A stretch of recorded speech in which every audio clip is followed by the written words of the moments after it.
Hello ಎಲ್ರಿಗೂ. ಯಾರೆಲ್ಲ working women's ಇರ್ತಾರೆ ಅವ್ರಿಗೆಲ್ಲ ಈ ವಿಡಿಯೋ ತುಂಬಾ ಯೂಸ್ಫುಲ್ ಆಗುತ್ತೆ. ಮಿಸ್ ಮಾಡದೆ ನೋಡಿ. ಇಲ್ಲಿ ಸ್ವಲ್ಪ ಎಣ್ಣೆ ತೊಗೊಂಡಿದ್ದೀನಿ. ಎಣ್ಣೆ ಆದಮೇಲೆ 1 ಕಪ್ ಕಡಲೆಬೇಳೆ, ಸೇಮ್ ಮೆಷರ್ಮೆಂಟಲ್ಲಿ ಇನ್ನೊಂದು ಕಪ್ಪು ಉದ್ದಿನಬೇಳೆ. ಇದನ್ನು ಚೆನ್ನಾಗಿ ಫ್ರೈ ಮಾಡ್ಕೊಳ್ಳಿ. ಗೋಲ್ಡನ್ ಬ್ರೌನ್ ಆಗೋವರೆಗೂ ಫ್ರೈ ಮಾಡಬೇಕಾಗತ್ತೆ.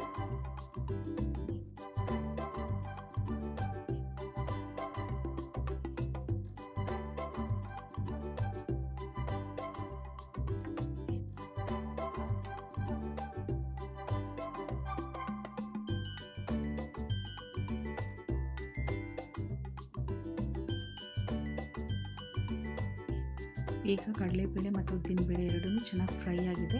ಇದನ್ನು ಒಂದು ಬೌಲಿಗೆ ಶಿಫ್ಟ್ ಮಾಡ್ಕೊಳ್ಳಿ.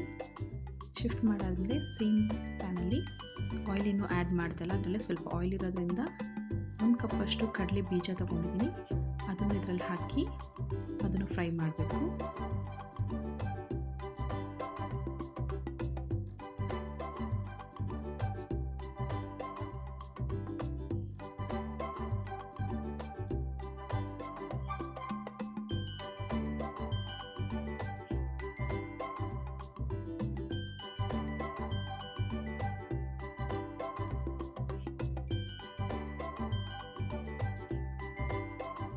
ಫಿಫ್ಟಿ 50% ಕಡಲೆ ಬೀಜ ಫ್ರೈ ಆದಮೇಲೆ ಇಲ್ಲಿ ನಾನು ಸ್ವಲ್ಪ ಗುಂಟೂರು ಮೆಣಸಿನ್ಕಾಯಿ ಹಾಕ್ತಾಯಿದ್ದೀನಿ.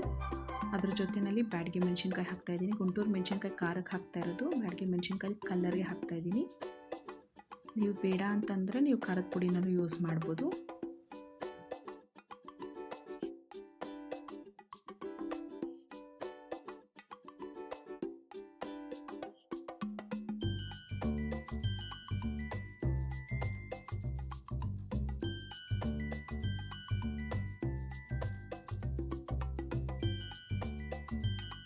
ಇದೀಗ ಫ್ರೈ ಆಗಿದೆ.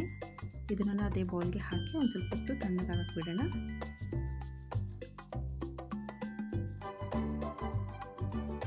ಈಗ 2 ಸ್ಪೂನ್ ಜೀರಿಗೆ, 3 ಸ್ಪೂನ್ ಬಿಳಿ ಎಳ್ಳು, 1 ಬೆಳ್ಳುಳ್ಳಿ, ಸ್ವಲ್ಪ ಕರಿಬೇವು, ಇದನ್ನು ಚೆನ್ನಾಗಿ ಫ್ರೈ ಮಾಡಿ.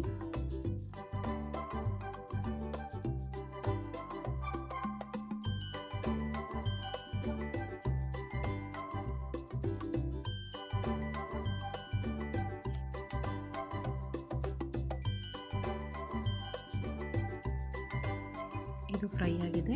ಈಗ ಇದಕ್ಕೆ ಸ್ವಲ್ಪ ಹುಣಸೆಹಣ್ಣು ಹಾಕಿ ಅದನ್ನು ಫ್ರೈ ಮಾಡ್ತಾ ಇದ್ದೀನಿ.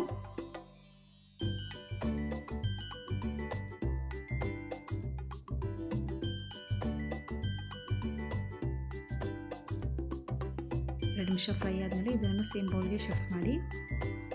ಮತ್ತು ಈಗ ನಾನು 1 ಕಪ್ಪಷ್ಟು ಒಣ ಕೊಬ್ಬರಿ ತುರಿದಿರೋದು, ಇದನ್ನು ಚೆನ್ನಾಗಿ ಫ್ರೈ ಮಾಡಿ.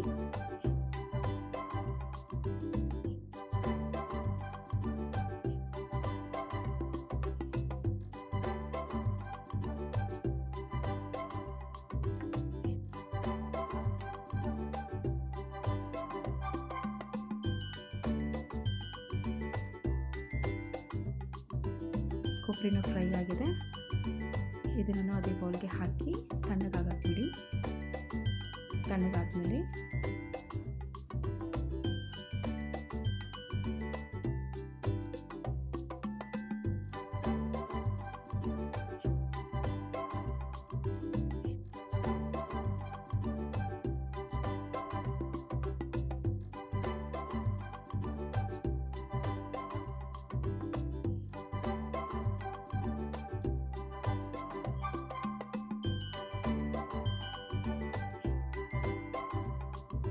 ಒಂದು ಸ್ಪೂನ್ ಇಂಗು ಆ್ಯಡ್ ಮಾಡ್ತಾಯಿದ್ದೀನಿ.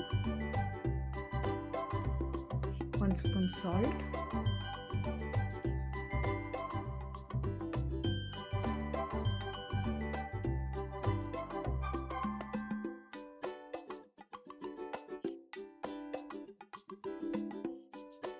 ಒಂದು ಸ್ಪೂನ್ ಅರಿಶಿಣ, ಮತ್ತು ಇಲ್ಲಿ ಸ್ವಲ್ಪ ಬೆಲ್ಲ ತೊಗೊಂಡಿದ್ದೀನಿ. ಅದನ್ನು ಹಾಕಿ ಚೆನ್ನಾಗಿ ಕಲಸಿ. ಅದಾದಮೇಲೆ ಇದನ್ನು ಮಿಕ್ಸಿ ಜಾರಿಗೆ ಶಿಫ್ಟ್ ಮಾಡಿ ಸ್ವಲ್ಪ ಹಾಕಿ ನುಣ್ಣಗೆ ಪುಡಿ ಮಾಡ್ಕೊಬೇಡಿ. ಸ್ವಲ್ಪ ಗರಿ ಗರಿ ಇರಬೇಕು.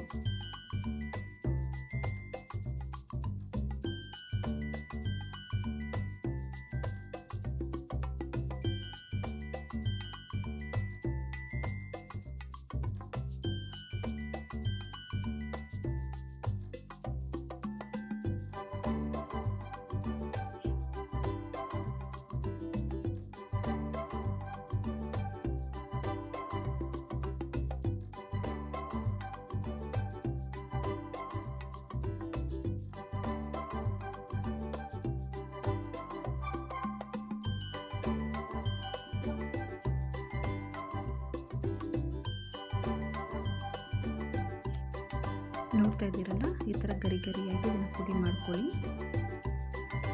ಎಲ್ಲ ಪುಡಿ ಮಾಡಾದ್ಮೇಲೆ ಒಂದು ಸತಿ ನೀಟಾಗಿ ಮಿಕ್ಸ್ ಮಾಡ್ಕೊಳ್ಳಿ.